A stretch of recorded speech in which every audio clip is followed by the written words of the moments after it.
नमस्कार। आज जो आपकी जो कविता है वो है कवित। कवित एक छंद है और इसके जो कवि हैं वो है देव। जो देव हैं, देव का जो मूल नाम है वो है देवदत्त द्विवेदी। इनका जन्म 1673 में इटावा में हुआ, उत्तर प्रदेश के इटावा में हुआ। अपने आश्रय के लिए ये अनेक आश्रयदाताओं के पास इन्होंने भटकना पड़ा। औरंगजेब के पुत्र आलम शाह के पास रहने से इन्होंने इतना संतोष नहीं मिला जितना भोगीलाल आश्रयदाता के साथ रहने से प्राप्त हुआ। इनकी मृत्यु 1767 में हुई। जो आपकी जो कविता है वो कवित, इस कवित में बताया गया है कि जो पूर्णिमा की रात में चांद तारों से जगमगाता हुआ आसमान इस प्रकार से प्रतीत होता है कि मानो वह महल स्फटिक की शिलाओं से बनाया हुआ है, और जो अमृत की धवलता उज्ज्वलता इस प्रकार दिखाई दे रही है कि मानो दूध के झाग हैं, दही का समुद्र उमड़ा हुआ है। और फिर इसके बाद इसमें तुलना की गई है, जो राधा है, राधा के गोरे रंग की आभा भी, राधा के गोरे रंग की आभा इस साफ स्वच्छ आकाश में मेल खाती हुई दिखाई दे रही है। जो प्यारी राधिका का प्रतिबिंब चंद्रमा सा लगता है, चंद्रमा सा मालूम होता है। इस कविता में ऐसा ही दर्शाया गया है। देव कवि ने इन पंक्तियों के माध्यम से जो पूर्णिमा की जो रात है, पूर्णिमा की रात के आसमान का किस प्रकार से वर्णन किया है, किन किन उपमाओं के माध्यम से कवि ने यहाँ पर दर्शाया है, वो देखते हैं। तो पहली लाइन है आपकी, फटिक सिलानी सो सुधारियो सुधा मंदिर। जो सुधा है, सुधा में होता है अमृत। ये अमृत का समानार्थक शब्द है, पर्यायवाची शब्द है। अमृत की उज्ज्वलता और धवलता से, अमृत क्या होता है? उज्ज्वल होता है, स्वेद होता है। अमृत पवित्र होता है। अमृत की उज्ज्वलता और धवलता से जो राधा का जो महल है, राधा का जो महल है वो फटिक शिलानी सो सुधारियों, सुधारियों ने बनाया गया है। स्फटिक की शिलाओं से इस प्रकार बनाया गया है। जो राधा का जो महल है, जो पूर्णिमा की जो रात का जो आसमान है, उस आसमान को क्या है, राधा का महल दिखाया गया है इसमें। और पूर्णिमा के रात के आसमान का इसमें वर्णन किया गया है कि अमृत की धवलता और उज्ज्वलता के कारण स्फटिक शिलाओं से राधा का महल इस प्रकार से बनाया गया है।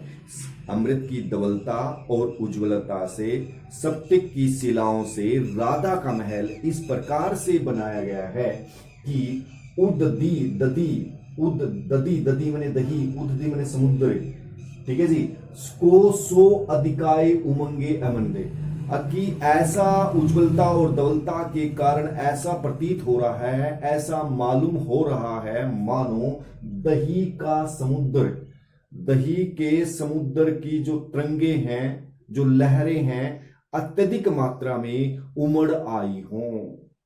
दही के समुद्र की जो लहरें हैं अत्यधिक मात्रा में उमड़ आई हों। तो धवलता के कारण राधा का महल इस प्रकार से दिखाई दे रहा है।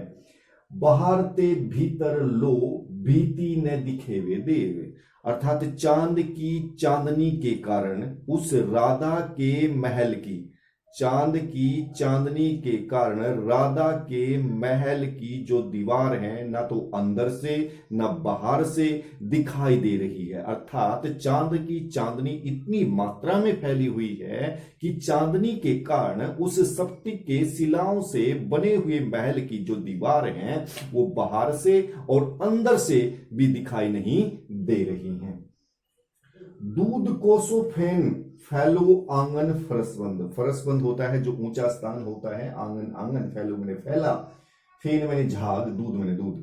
तो ऐसी चांद की चांदनी इस प्रकार से फैली हुई है कि मानो दूध के जो झाग होते हैं वो आंगन तक और ऊंचे स्थान तक महल के आंगन में और ऊंचे स्थान तक फैले हुए हैं। अर्थात चांद की चांदनी धवलता उज्ज्वलता इतनी मात्रा में दिखाई दे रही है कि उस महल में दूध के जाग आंगन में और ऊंचे स्थान तक फैले हुए हैं। तारासी तरुणी तामे टाडी झिलमिलाती होती। तारासी तारा के समान, तारे के समान झिलमिलाती हुई राधा ऐसे प्रतीत होती है।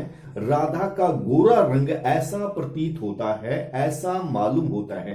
तारों के समान झिलमिलाती हुई राधा का गोरा रंग ऐसा प्रतीत होता है, ऐसा मालूम होता है कि मानो मोती की ज्योति मिलो मल्लिका को मकरंद।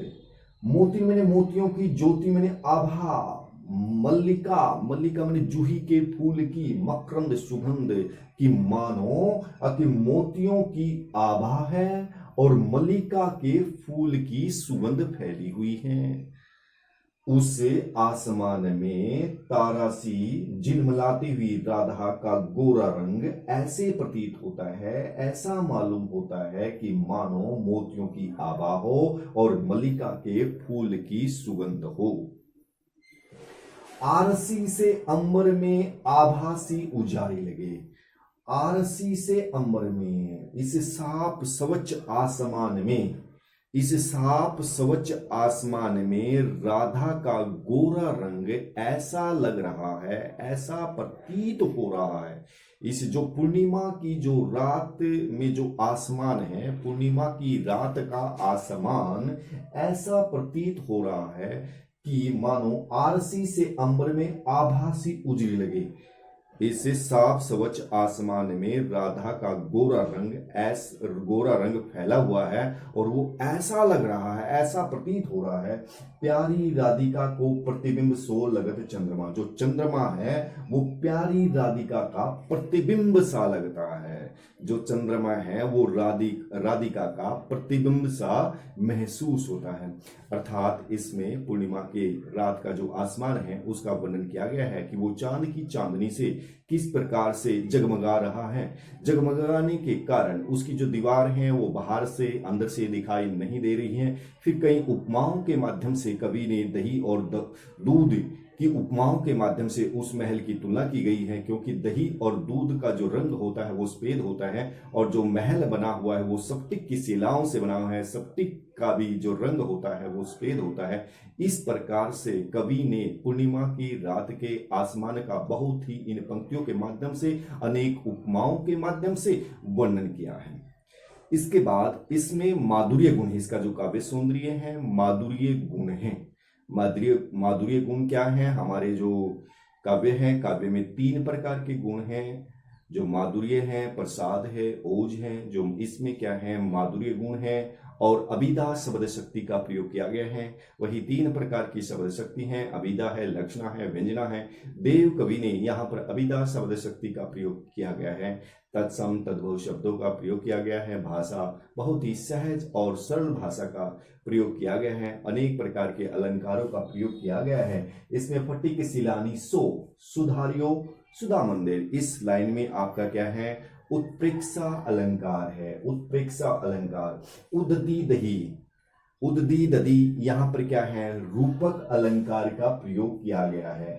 तारासी, यहाँ सी सा से जहां पर आते हैं वहां पर क्या है? उपमा अलंकार का प्रयोग किया गया है। अनुप्रास अलंकार का प्रयोग